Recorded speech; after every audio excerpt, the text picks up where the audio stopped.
From the opener of Monday Night Raw, the ongoing stories was that Becky, Maddox and Orton were going to be punished for their misbehaviour last week.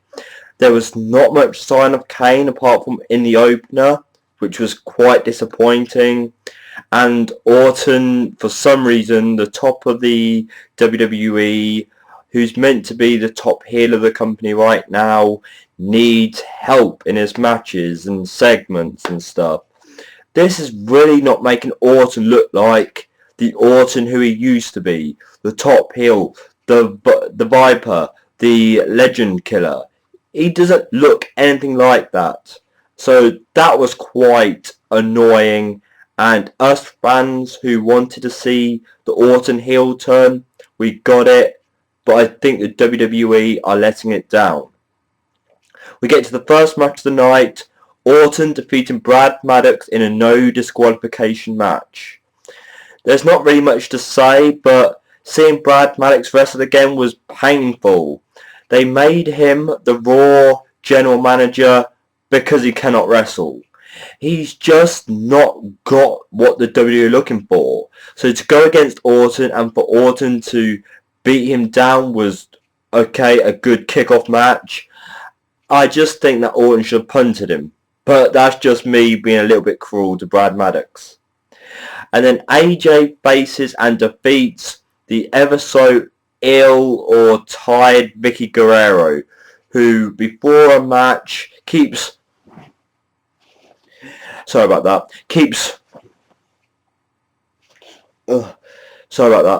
keeps fainting to get herself out of the match, but in the end AJ locks in her submission move and beats Vicky Guerrero. That was quite good to see, but I don't think that match did much for AJ. It was just some harmless entertainment where Vicky got her ass tapped out. And we get to a match which I only think the purpose for doing it is for Survivor Series. We have Langston, who once again looked great in the ring, against Curtis Axel, who Curtis Axel loses his Intercontinental Championship to Langston, just so a rematch could possibly happen at Survivor Series. It makes sense, but very last minute booking it felt if that is going to be the case. Instead of having the title change at the pay-per-view, they had it on Raw. Something that made the Divas look spectacular awesome, made them look ready for their match at Survivor Series, which by the way is a 7-on-7, which was a Divas musical chairs match, where some get eliminated. Surprisingly, Natalya went out first when I thought that other than AJ, she's pretty much your top diva, but it didn't really matter anyway, because we didn't get a winner. We just got a massive brawl, and we had I think it was the 7-on-7 staring at each other. Okay, there you go. And AJ not defending her championship at the pay-per-view. Quite disappointing. One of the 4 big pay-per-views, you want there to be championship matches, championship changes, big feuds.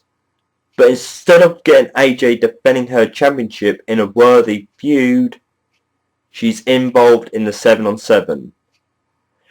I don't know what this match is going to accomplish, but at least they've made it to the pay-per-view, I guess.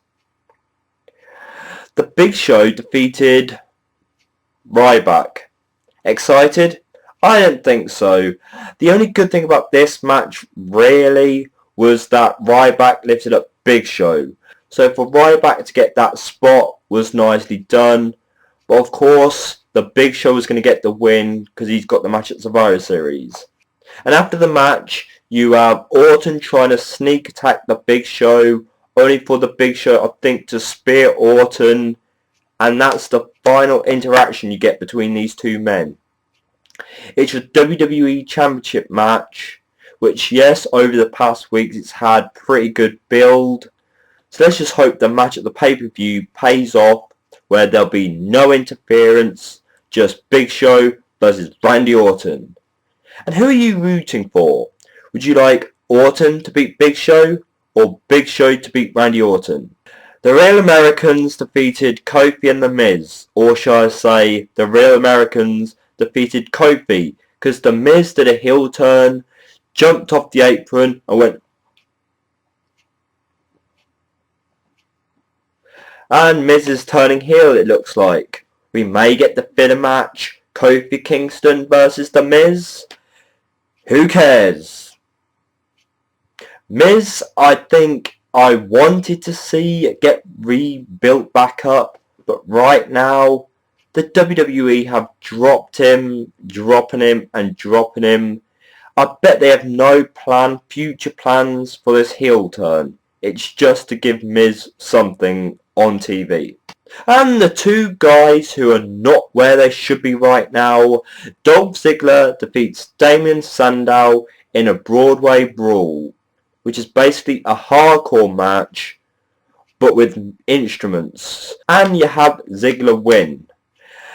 You know, guys, when it came to, when we were saying who's going to get the push, who's going to go into the main event, who's going to come champion first, Cody Rhodes or Damien Sandow?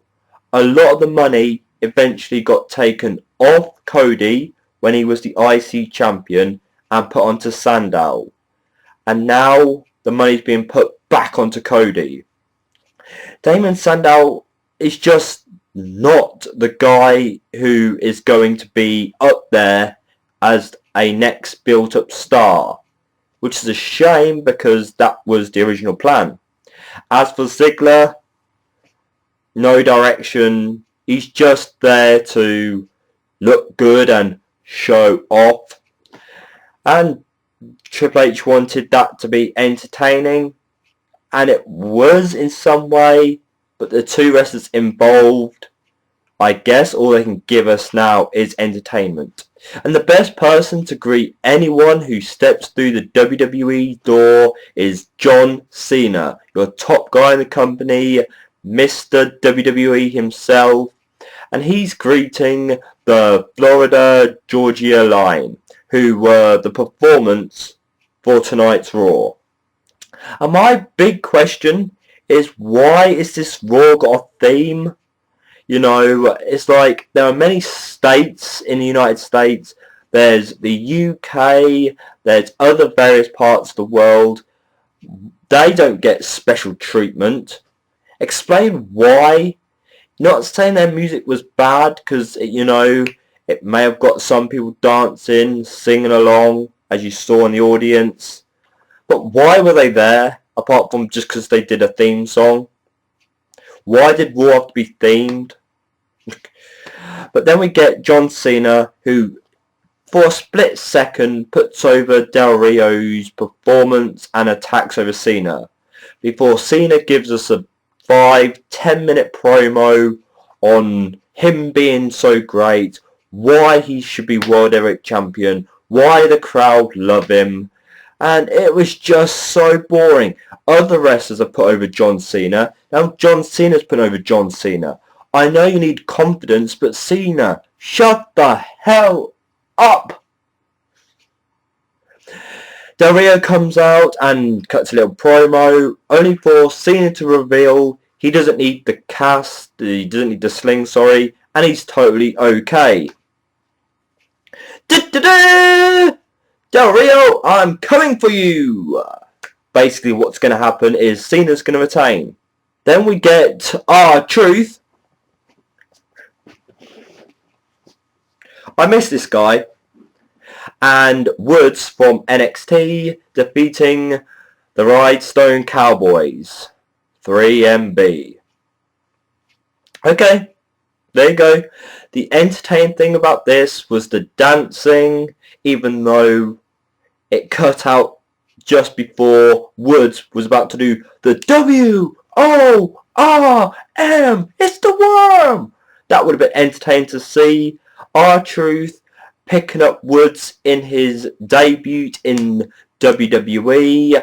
Very good. I'm enjoying it. I think it's something different and a way to start from the bottom and see where he goes. Then we had the Survivor Series match, which I wish it was. CM Punk, Daniel Bryan, and the Rhodes Brothers with the Usos. Usos! The crowd chanting that. Great to hear. Who defeated the Shield and the Wyatt family. The things to take out from this match is it looked like the Shield or the heels were getting taken down quite a lot in this match. But there was the Wyatt family or Bray Wyatt saying, can we trust you to the Shield, ready for the Survivor Series match. And I'm just hoping at the pay-per-view the heels win, which will make up for this go-home show finish. But then, surprise, surprise, booyakasha, Rey Mysterio returns. The guy who was at commentary for the last pay-per-view and never heard of till the go-home show. Rey Mysterio returns. What's his reason? What's he going to do? Maybe the WWE are just going to have him floating around for a couple of weeks and hope something pops up for him. But Rey Mysterio's back. Yes. But a great main event, which is why I think it should have been done at the pay-per-view. But, oh boy, this Raw was a mixed bag. Take away the theme. It had quite a bit of Survivor Series build. Matches made for Survivor Series. So overall, a good show for that purpose. But share your thoughts. Tell me if you agree or disagree. If you like the show, if you didn't like the show. And please always tell the truth. And from me, NJ, who's just reviewed this Raw, thank you very much for watching. And goodbye.